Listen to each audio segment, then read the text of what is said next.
শীতকালের জন্য special caramel ভাপা পিঠা রেসিপি একবারে নতুন ধরনের। আমার মনে হয় এর আগে আপনাদের খাওয়া হয়নি। প্রথমে আতপ চাল লাগবে। আতপ চালটা অবশ্যই 2-4 ঘন্টার মতো ভিজিয়ে রাখতে হবে। এরপরে ব্লেন্ডারে পেস্ট তৈরি করে নিতে হবে।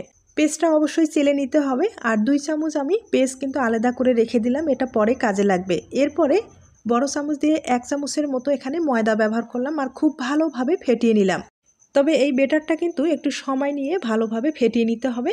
ফেটিয়ে নেওয়ার পরে কিছুক্ষণ একটু রেস্টে রেখে দিতে হবে।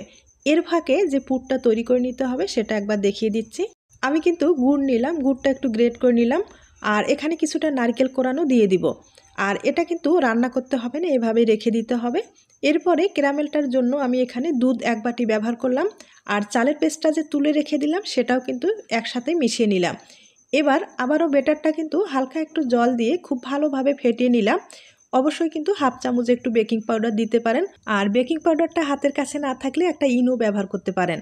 এরপরে পিঠাটার জন্য আমি রেডি করে নিচ্ছি। অর্ধেক বেটারটা একটা প্লেটে আমি দিয়ে দিলাম। আর যে পুরটা আমি তৈরি করলাম উপরে কিন্তু এভাবে ছড়িয়ে দিলাম সমানভাবে।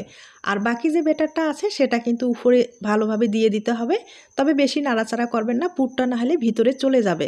তাই মাঝখানে থাকলে পিঠাটা দেখতেও ভালো লাগবে এবং খেতেও ভালো লাগবে।